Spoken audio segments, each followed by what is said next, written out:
30 sentabr Amerika Xalqaro Əmgək İşləri Byurosi ballar əmgəki yoki məcburi əmgək orqali ishlab chiqarilgan mahsulotlar tizimligi nomli 100 necha betlik bir dokument e'lon qildi. Ma'lum bo'lishicha, bu dokument har 2 yilda bir qatim e'lon qilinadi ekan. Dokumentda mecburi əmgəkni yo'lga qo'yayotgan davlatlarning darajasi bo'yicha tizganda Xitoy birinchi o'ringa tizilgan bo'lib, jami 17 xil mahsulotning mecburi əmgək orqali ishlab chiqarilganligi aniqlangan. Bu 17 xil mahsulotlar sun'iy gul, qurilish buyumlari, Rojdestvo bayrami bezaklari, ko'mir, paxta, elektron mahsulotlari, qo'janza, beliq, oyoq, kiyim, palay, choch mahsulotlari, tirnoq mahsulotlari, to'qimchilik buyumlari, yeb, shoxlan mahsulotlari va o'yinchoqlarni o'z ichiga oladi ekan.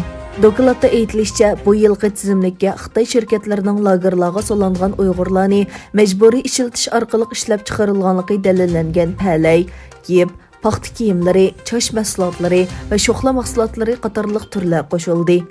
Amerika Əmgək İşləri Ministri Evgen Scalia dokumentda mundaq degan: Biz bu dokument orqali shaxslarning va korxonalarning Uyg'urlarning majburiy əmgəki orqali ishlab chiqarilgan mahsulotlarga bo'lgan tunishini o'stirishini umid qilamiz. Bu dokument har qaysi shirkat va korxonalarga ular import qilgan mahsulotlarning ishlab chiqariladigan yerlarda nemish bo'layotganligini aytib beradi. Bizning bilishimizcha, milliondan ortiq Uyg'ur va boshqa etnik millatlar yig'ilish lagerlarida tutib turib majburiy əmgəkka selinyotidi.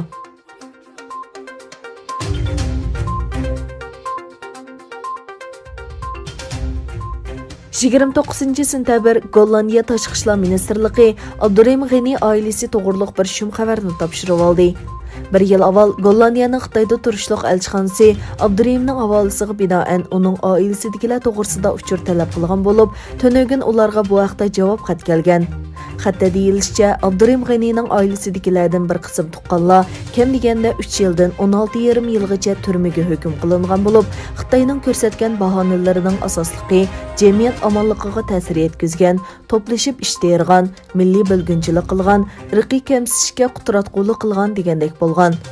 Xitoyning javob xatiga ko'ra, Abdurahim G'anining cho'ng akasi Abdukim G'ani 2017-yili 8-oyda 5 yil 6 oylik, Abdukimning cho'ng qizi Fatima 2019-yili 3-oyda 6,5 yillik, Abdurahim G'anining kichik akasi Mijit G'ani 2018-yili 5-oyda 16,5 yillik qamoq jazosiga hukm qilingan. 2019-yili 5-oyda Abdurahim G'anining ayolining ukasi Turg'un milliy bilgunchilik jinoyati bilan 16 yil 6 oylik kesilgan. Kichik inisi Adil Hamid 3 yil kesilgan.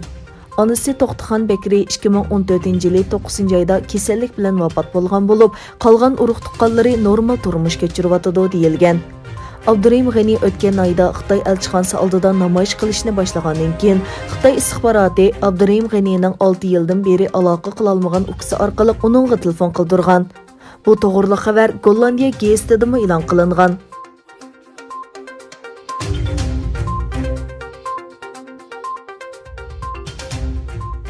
2020-yildagi 1-oktyabr kunini Amerika Uyg'ur jamoati o'zgacha bo'lgan zo'r ko'lamlik namoyish orqali kutib oldi.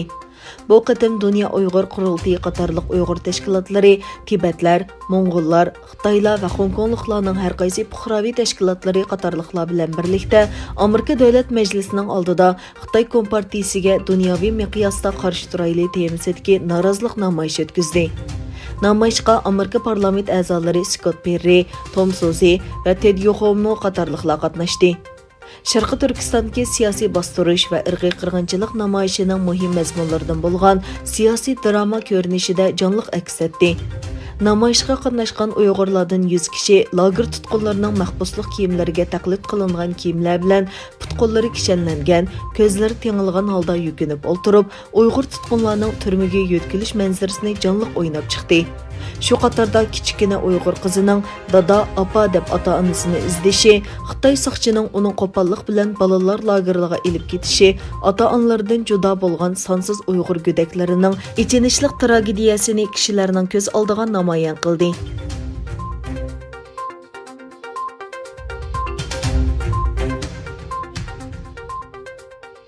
Tayvan Davlat Mudofaa Ministrligining shanba kuni bildirishicha, Kanadaning urush paraxoti Sezgur Tayvan bo'g'ozidan o'tgan.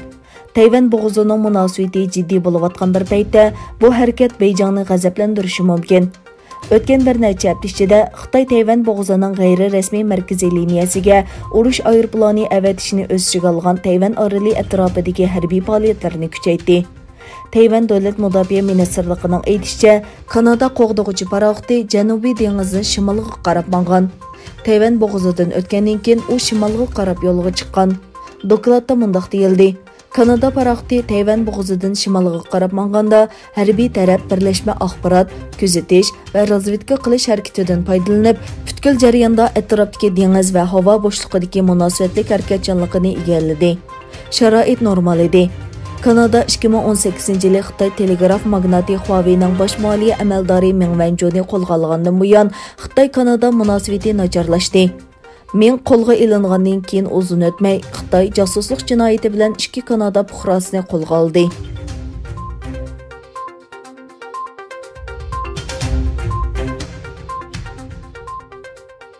Azerbaycan prezidenti İlham Aliyev yana 7 yezining Armeniya ishg'olidan qutulganligini e'lon qildi. Aliyev o'zining Twitter hisobida bugun Azerbaycan armiyasi Tetir o'lkasining Talish, Jabroil o'lkasining Mahdi, Kakirli, Asagi Maralyan, Seybe va Kuykak, Fuzuli o'lkasidagi Abdurahmonli qatorliq yezi kentlarni ozod qildi dedi. Aliyev ilgari Madagiz o'ltiraq rayonining ozod qilinganligini xabar qilgan. Aliyev Twitter hisobida mundaq degan edi: "Men Madagizning tarixiy nomini 2020-yili 10-oyning 3-kundan boshlab asliga keltiraman. Bundan keyin u Sogovushan deb ataladi. Qarabağ Azerbaycan zaminidir.